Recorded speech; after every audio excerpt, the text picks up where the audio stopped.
I can't let you do that. Of all the supervillains that exist within the Marvel Universe, none are as ultimate, as complete, and as imposing as Victor Von Doom. His very name and countenance invoke the deepest of dread. Today at CBR, we're diving into the history of Marvel's greatest supervillain, Dr. Doom.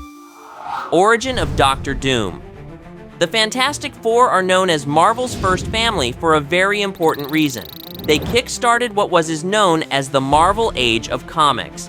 When the Fantastic Four launched in 1961, they laid the foundations for what the Marvel Universe would become. As the Fantastic Four grew in popularity, it would be in Fantastic Four number 5 that one particular villain would make his debut. A villain that would grow to become the ultimate representation of what a supervillain could be.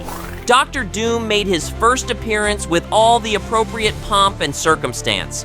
Doom proclaims his hatred of the Fantastic Four, deigning them his arch rivals, and that he will never rest until they have been defeated by his hands. Encased within a full-body suit of gleaming armor and enrobed in a flowing emerald cloak, Dr. Doom possesses a visage not unlike that of the Grim Reaper himself. While many heroes and villains opt to wear masks to cover their faces to hide their true identities, Dr. Doom wears his mask not to hide his identity, but to make it utterly unforgettable. It would be revealed over the years that Dr. Doom's hatred of the Fantastic Four stemmed from a single accident that occurred when his younger self, one Victor Von Doom, had chosen not to heed the warnings of his university classmate, Reed Richards. When Victor's experimental machine misfired and detonated, he not only suffered an injury to his face, but he was expelled from Empire State University as well.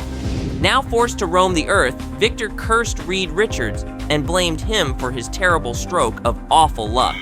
It would be years before Victor Von Doom gained an impressive amount of magical training from a secretive collective of monks. It was also by these monks that he acquired his suit of magically enhanced armor. By donning the still searing metal, Victor Von Doom scarred himself permanently and thus became forevermore Dr. Doom. Under his new identity, Dr. Doom returned to his home country of Latveria and initiated a revolution that resulted in him becoming its sole and undisputed leader. With his own castle, his own country, and limitless resources to his name, Dr. Doom had positioned himself to become one of the most powerful and dangerous beings on the planet. As a villain. Dr. Doom as a supervillain exists within both ends of the moral spectrum. He is ruthless, tyrannical, egocentric, and demands absolute obedience at all times on pain of injury or death. However, he is also a noble and honorable man and has been known to lend aid to those in need. Dr. Doom's subjects in Latveria truly love him as a ruler because of the quality of living he provides them. As was proven in the Emperor Doom story, the world was ushered into an age of peace and prosperity like no other under his rule. He erased poverty, bigotry, and squalor. Of course, this was all achieved by means of a global mind control device, and yet, it is impossible to also suggest that Dr. Doom is not a supervillain at heart. He is a twisted, arrogant, and tortured man who has erected walls of arrogance and superiority to hide his flaws. He blames Reed Richards needlessly and has even been a key player in his own fate and downfall over the years. The true outcome of his original accident at Empire State University has long been debated. Did Doom truly injure himself as gravely as he states, or was it a mere blow to his pride that wounded him so? And if it was nothing more than a simple injury, was Doom's decision to place his burning metal mask over his face an act of willpower or blind stupidity?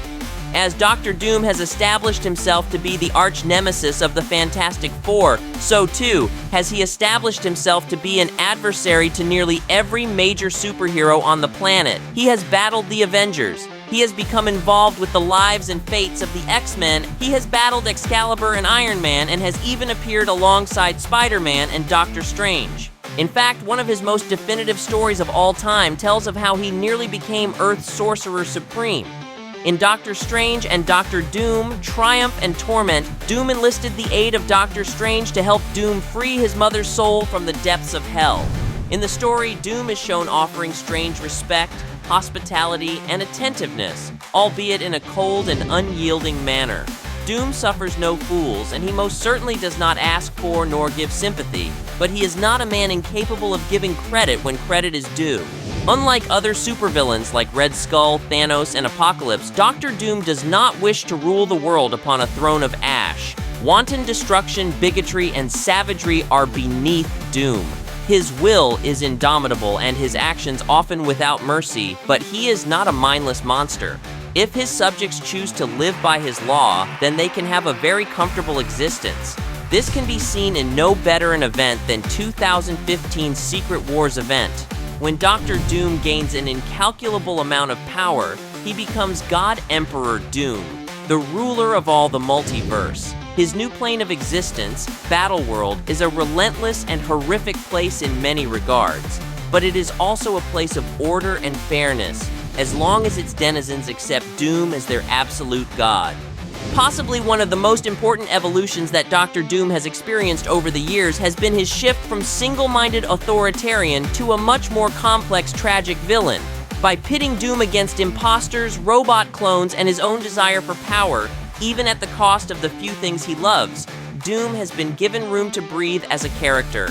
His desires may still be selfish, but when the fate of his entire country is at hand, it can be debated if Doom's conquest for power has the smallest fragments of altruism in them. Dr. Doom's current evolution.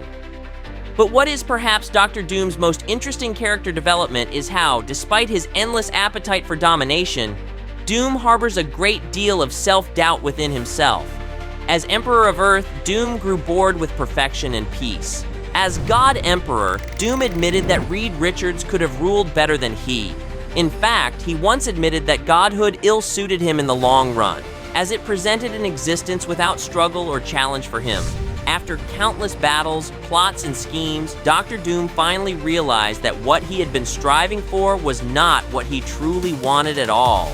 It may seem strange to even consider that, but Doom is a man of intellect and principle. Paradise and utopia are naught but existences of the utmost banality to him.